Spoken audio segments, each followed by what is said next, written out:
사명자가 걷는 고난의 길. 자, 10번째 동일한 주제의 말씀 가지고 은혜를 나누도록 하겠습니다. 계속해서 사도행전 강의하고 있는데 배경이 가이사라죠. 가이사라에서 복음으로 말미암아 사도 바울이 고난받는 모습, 그 다음에 또 변론하는 모습, 또 그 다음에 사명에 정말 이제 최선을 다하는 모습, 계속해서 말씀을 우리가 보고 있습니다.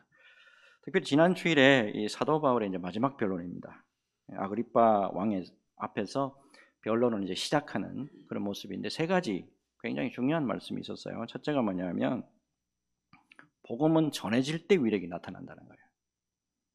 복음은 내가 간직하고 아는 게 여기에서 위력이 나타나는 게 아니고 전해질 때 복음의 위력이 나타난다. 두 번째가 뭐냐면 빗나간 종교 열심은 하나님이 기뻐하시지 않는다는 거예요.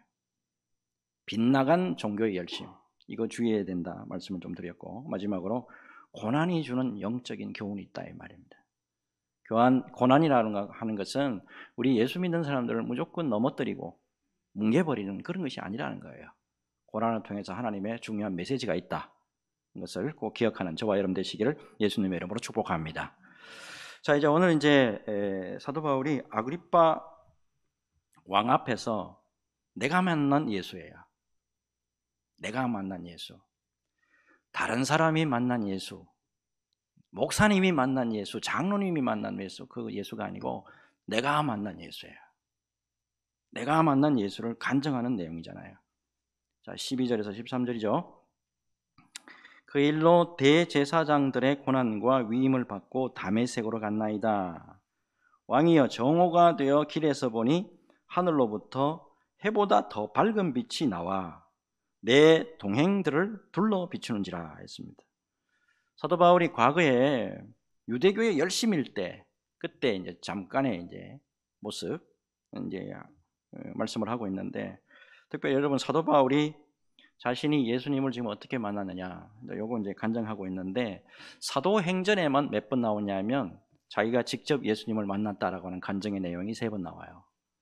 자, 9장에도 나오고 22장에도 나오고 오늘 보면 26장에도 나옵니다. 근데 말씀을 자세히 들여다보면 좀 이게 강조점이 조금씩 달라요. 자, 일단 9장 15절을 보면 주께서 이르시되 가라, 이 사람은 내 이름을 이방인과 임금들과 이스라엘 자손들에게 전하기 위하여 택한 나의 그릇이라. 아나니아라고 하는 사람에게 예수님이 직접 말씀하신 거잖아요. 예수님의 이름을 이방인과 임금들, 왕들에게, 그리고 이스라엘 자손들에게 전하기 위해서 택한 나의 특별한 그릇이다. 누가? 사도 바울이.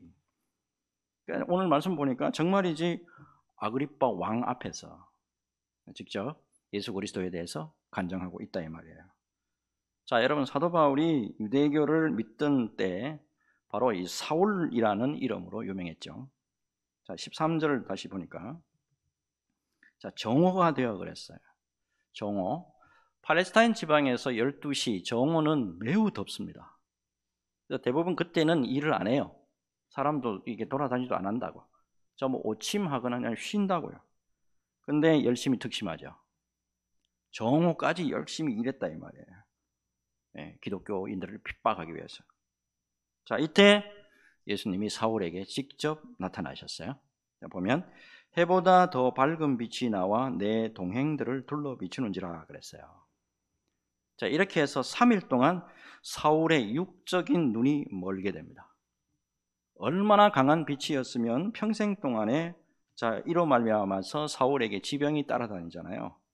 그래서 많은 학자들이 사울은 평생도록 안지를 앓았다 이렇게 표현하기도 하잖아요.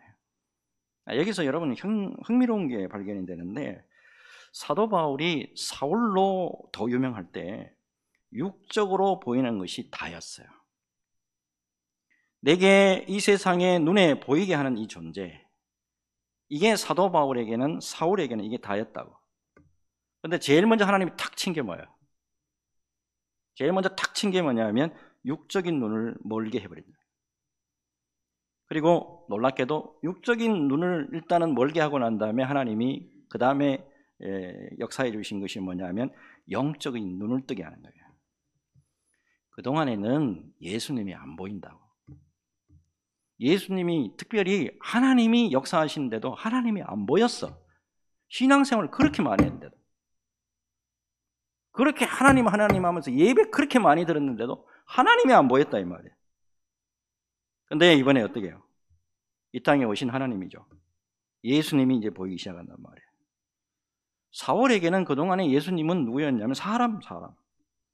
율법을 어기고 많은 사람들을 진리의 세계에서 떠나게 하는 그런 이단의 괴수라고 봤단 말이에요. 하지만 이제 이 순간에는 예수님이 그리스도요 살아계신 하나님으로 보이기 시작했다 이 말이에요. 여러분 계속해서 이제 말씀 보면 영적인 눈만 이제 떠지는 게 아니에요. 영적인 눈만 떠지는 게 아니고 이제는 영적으로 예수님의 음성도 들립니다. 14절이죠.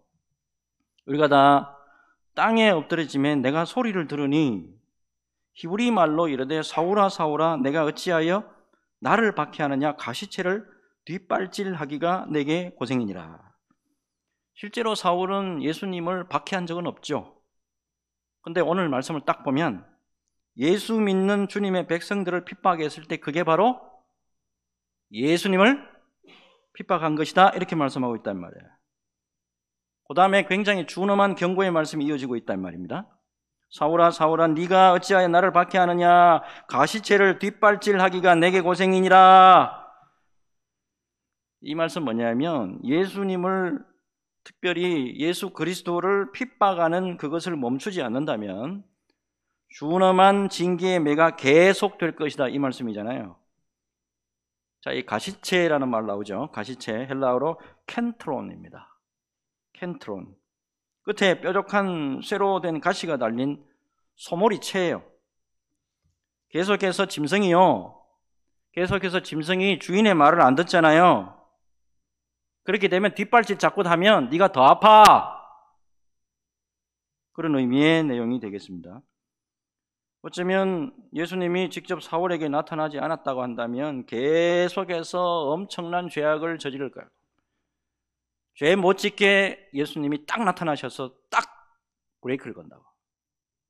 사실은 이게 은혜잖아요. 이게 긍휼에 풍성하신 우리 주님께서 더 이상 죄 못 짓게 사도 바울을 딱 멈추게 하시는 것을 볼 수가 있어요. 자, 무엇보다도 이렇게 이제 멈추게 하시고 영적인 눈도 뜨고 영적인 귀도 열리게 하시고 난 다음에 주신 것이 바로 사명이에요. 자, 어떤 사명이냐? 16절이죠.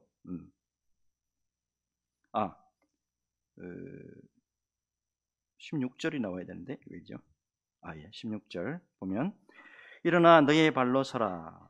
내가 내게 나타난 것은 곧 내가 나를 본 일과 장차 내가 내게 나타날 일에 너로 종과 정의를 삼으려 함이니. 자, 이어서 18절 우리 같이 한번 읽겠습니다. 18절 같이 읽습니다. 시작. 그 눈을 뜨게 하여 어둠에서 빛으로 사탄의 권세에서 하나님께로 돌아오게 하고 죄 사함과 나를 믿어 거룩하게 된 무리 가운데서 기업을 얻게 하리라 하더이다. 아멘. 자, 여기서 보면 예수님이 사울을 다시 일어나게 하시죠. 다시 일어나게 하셔가지고 자 보면 종과 증인으로 삼겠다. 종과 증인으로 삼겠다 이 말씀 주신단 말이에요. 이때 종이 뭐냐면 휘페레테스입니다. 휘페레테스 요거는 뭐냐면 노를 젓는 사람을 말해요. 자, 로마 시대 때 자, 노를 젓는 사람, 노예는 어디에 있었습니까? 배 밑에 있었습니다. 그러니까 하나님께서 예수님께서 사도 바울을 어떻게 서지냐면 낮은 곳에 있게끔 낮은 곳에서 내가 쓰겠다는 거예요. 그 다음에 증인 이런 말 나오죠. 자, 마르티스. 자, 이게 순교자라는 의미도 있어요. 자, 하나님이 장차 사도 바울을 이렇게 쓰시겠다는 거잖아요. 자, 이제 중요한 게 이제 18절인데 18절 보면 자, 어둠에서 빛으로 사탄의 권세에서 하나님께로 돌아오게 하고 죄 사함과 나를 믿어 거룩하게 된 무리 가운데서 기업을 얻게 하리라 했어요. 특별히 이 가운데 사탄의 권세에서 하나님께로 돌아오게 하고 이게 굉장히 중요합니다. 여러분 세상에 있는 모든 사람들은 죄 가운데 있는 사람들이에요. 죄 가운데 있다는 것은 누구 권세 아래 있는 거예요?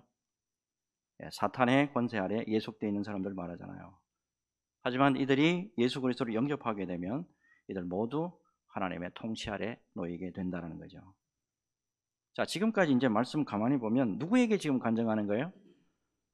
사도 바울이 아그리빠 왕에게 간증하는 거라고요. 왜 이런 간증을 할까요? 지금까지 보면 쭉 지금 이게 굉장히 중요한 말씀 좀 하고 있는데, 자, 왜 요 말씀을 하시냐면 가장 중요한 것은 모든 인간은 죄인이다라는 거예요.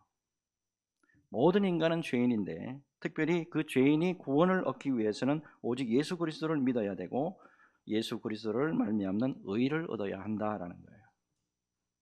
여러분, 무엇보다도 중요한 게, 자, 이러한 복음의 메시지는 오늘날에 교회 밖에 있는 모든 사람들에게 전해져야 한다. 모든 사람들에게 복음이 전해져야 한다. 이걸 여러분 잊지 말아야 됩니다. 복음이라는 것은 절대로 여러분 교회 안에 머물러 있으면 안 된다는 거예요. 나치 독일 치하에서 정부에 반해서 정치적인 투쟁을 하다가 체포돼서 무려 8년 동안이나 감옥에서 고생한 목사님이 계십니다. 독일 고백교회의 지도자죠. 마틴 니물러라고 하는 목사님이에요. 이분이요, 이 나라를 건지려면 히틀러가 죽어야 된다. 당시에 총통이 히틀러 아닙니까? 그죠? 자, 저 히틀러는 적그리스도다, 2차 세계대전을 일으킨 용서할 수 없는 사람이다라고 생각을 했습니다. 그래서 이제 정치운동 하다가 감옥에 갇히게 됩니다. 감옥에서 8년 동안이나 갇혀 있으면서 목사님이 한이 맺혀 있는 거예요. 그래서 그야말로 히틀러를 향해서 이 원수놈, 이 죽일 놈이라고 온갖 욕을 다 퍼부었어요. 근데 뭐 감옥에서 소리 질러봐요. 뭐합니까? 자, 이렇게 이제 원한만 품고 고생을 하다가 2차 세계대전이 끝나면서 이제 감옥에서 나왔어요. 자, 감옥에서 이제 나왔을 때 얼마나 좋았겠어요. 얼마나 감사했겠어요. 나와 보니까 히틀러는 이미 죽고 없어요. 자, 감옥을 나와가지고 이분이 책을 하나 썼습니다. 굉장히 유명한 책인데, 전쟁 책임 고백서입니다. 전쟁 책임 고백서.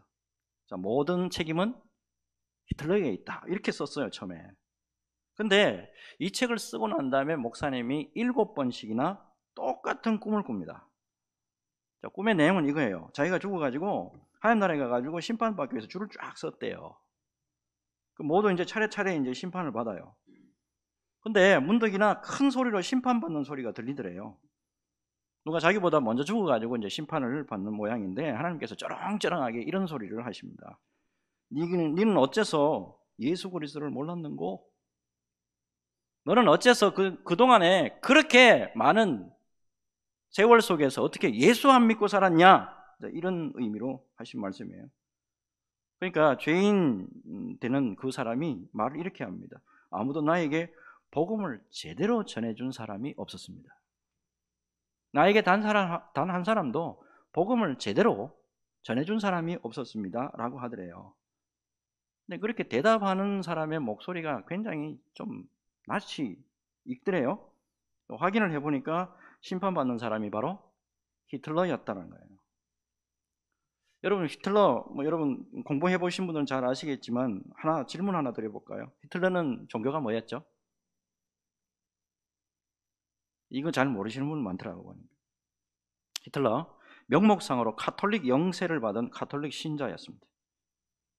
근데 부모님에게 부터 독립한 이후에 전혀 카톨릭 미사 있죠, 예배죠, 한 번도 참석 안 하고, 칠성례, 이거 뭐 카톨릭 다녀보신 분 잘 아시고요. 칠성례 이거 굉장히 중요한 거잖아요. 이거 한 번도 참여한 적이 없는, 복음의 진리를 모르는 사람이에요, 한마디로 말하면. 놀랍게도 이 사람이 또 다른 기록도 있던데, 이슬람교를 아주 옹호했다라는 기록도 있어요. 자, 어쨌거나 히틀러가 심판받는 꿈을 7번이나 꾼 목사님, 생각을 좀 바꾸기 시작합니다. 히틀러가 저렇게 된 것도 내가 복음을 제대로 전하지 않았기 때문이다. 누가 히틀러에게 복음을 제대로 전했더냐? 내가 열심히 복음을 전하지 않았기 때문에 이 같은 엄청난 일이 저 한 사람으로 말미암아 생겼다. 저 사람만 예수 믿었다면 2차 세계대전이 있었겠느냐는 거죠. 그래서 전쟁 책임 고백서의 내용을 바꾸게 됩니다. 이것은 교회가 교회의 일을 하지 않았기 때문이요. 교회가 복음을 바로 전하지 않았기 때문이요.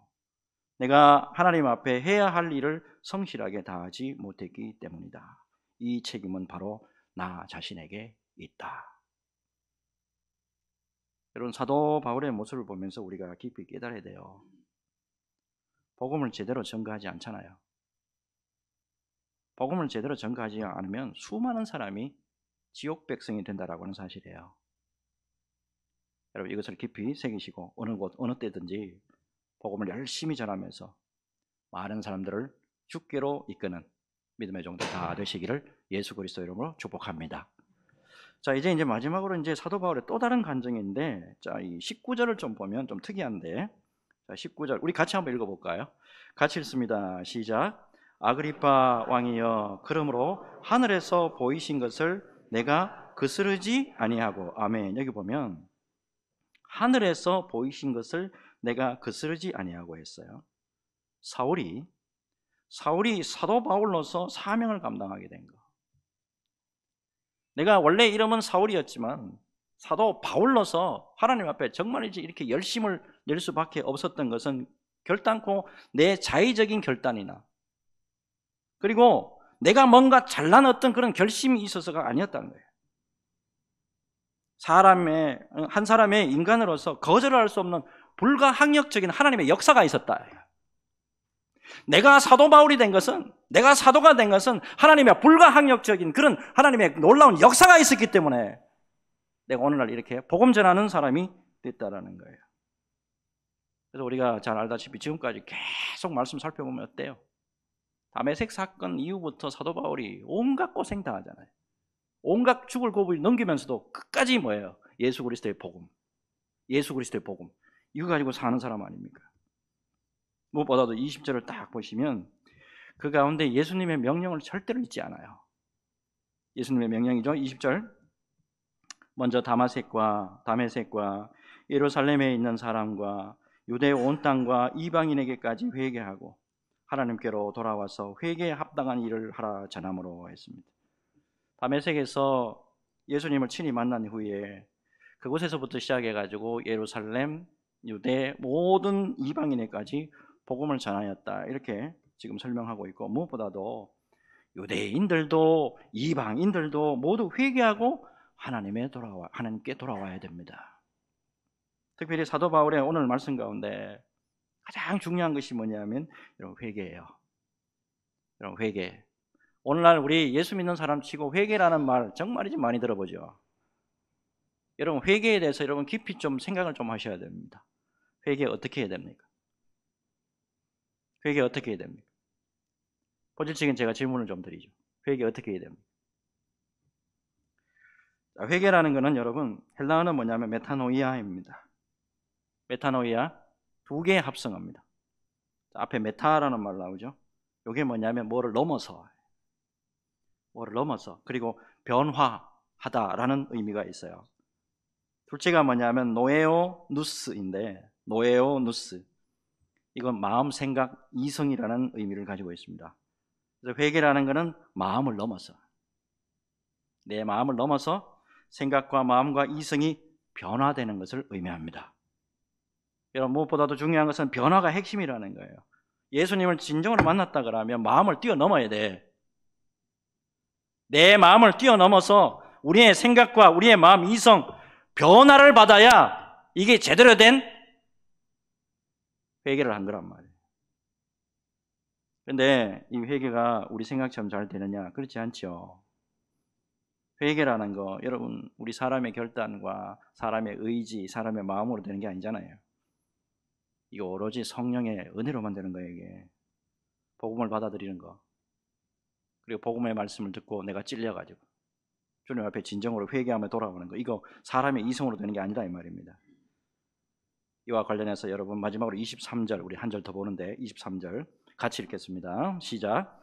곧 그리스도가 고난을 받으실 것과 죽은 자 가운데서 먼저 다시 살아나사 이스라엘과 이방인들에게 빛을 전하시리라 함이니이다 하니라. 아멘. 자, 복음의 핵심을 사도 바울이 간증하지요. 여기 보면 복음의 핵심이 뭐냐면 그리스도가 고난을 받으실 것과 예수님의 십자가의 죽으심이죠. 그것만 있나요? 복음의 핵심이? 그다음에 뭐가 있죠? 죽은 자 가운데서 먼저 다시 살아나사 예수님의 부활의 첫 열매 되심. 요것까지 강조하고 있죠. 그러면 복음의 핵심이 뭐죠? 예수님의 십자가와 부활입니다. 여러분, 결론으로 복음이라는 게 뭐냐 하면 죄인인 우리가 우리 모든 죄를 지고 십자가를 지신 예수님의 은혜를 믿는 거고, 아울러 부활하심을 믿고 하나님 앞으로 회개하며 돌아가는 것이 복음의 핵심입니다. 여러분, 이것을 사도 바울이 지금 아그리빠 왕에게 지금 계속해서 간증하고 있죠. 자, 그런데 여러분, 이거를 지금 열심히 지금 전했습니다. 회개가 어떻고, 예수님의 십자가가 어떻고, 예수님의 부활이 어떤 것이고 열심히 전했다고요. 근데 아그리빠 왕이 어떤 반응을 보이죠? 이 반응입니까 혹시? 아, 그런 깊은 뜻이, 아, 내가 죄인이구나, 나를 위해 예수님이 십자가를 지셨다니, 그리고 영원한 생명의 보증으로 부활까지 하셨다니, 이것을 왜 이제야 듣는단 말인가? 바울이여, 내가 회개합니다. 이제 내가 하나님께로 돌아갑니다. 나를 위해 기도해 주십시오. 이런 고백했어요? 이런 고백이 아니죠. 오늘 본문은 아닌데 28절 한번 보세요. 28절 보면 이렇게 말한다고요. 아그리빠가 바울에게 이르되 네가 적은 말로 나를 권하여 그리스도인이 되게 하려 하는도다. 사도 바울의 입장에서는 아그리빠 왕이 적어도 유대인이란 말이에요. 그리고 유대인이라고 한다면 유대인의 종교에 대해서, 하나님에 대해서, 율법에 대해서 뭔가 좀 아는 건 알고 있다라고 생각한 것 같아요. 근데 그거를 기초로 해서 예수 그리스도의 십자가와 부활을 전했는데도 불구하고 반응이 완전히 제로예요. 결국 오늘 말씀을 보면서 우리가 깨닫는 게 있습니다. 여러분, 이 땅을 살면서 복음의 소식을 많은 사람들이 듣고 접합니다. 우리나라에 예수 믿는 사람이 1,000만 명이라는 소리는 뭐냐 하면 우리나라에 5천만 명 웬만하면 다 들었다 소리예요. 가만히 전부 다 지나가는 분들은 아무나 붙들고 한번 이야기를 한번 해보라고. 적어도 한 번은 교회 다 갔어. 사탕 주거나 뭐 연필 주거나 공책 주거나 뭐 이렇게 해가지고라도 한 번씩은 일단 다 갔다고. 자, 그런데 중요한 것은 뭐냐면 진정으로 예수 믿고 회개하며 하나님께로 돌아온 자가 얼마나 되느냐 하는 거예요. 우리 자신에게 한번 물어보시기 바랍니다. 진정으로 회개하고 주님에게로, 하나님에게로 온전하게 돌아왔습니까? 누가복음 13장 22절에서 24절에 예수님이 이렇게 제자들에게 말씀하시잖아요. 예수께서 각 성, 각 마을로 다니사 가르치시며 예루살렘으로 여행하시더니 어떤 사람이 여짜오되 주여 구원을 받는 자가 적으니까 그들에게 이르시되 좁은 문으로 들어가기를 힘쓰라. 내가 너희에게 이르노니 들어가기를 구하여도 못하는 자가 많으니라. 마태복음 7장 13절에서 14절에는 이렇게 기록되어 있습니다. 좁은 문으로 들어가라. 멸망으로 인도하는 문은 크고 그 길이 넓어 그리로 들어가는 자가 많고 생명으로 인도하는 문은 좁고 길이 협착하여 찾는 이가 적음이라 그랬어요. 여러분, 우리는 진정으로 회개했습니까? 우리는 진정으로 우리가 복음의 말씀을 믿고 있나요? 어제 날짜입니다. 국민일보 더 미션을 보면 누구냐 하면 영국 의료 선교사입니다. 피터 패티슨 선교사입니다. 이분의 이제 인터뷰가 기재가 됐더라고요. 1937년 영국 런던에서 출생했습니다. 지금 이제 88세예요. 20살 때 1957년에 예수님을 진정으로 영접했습니다.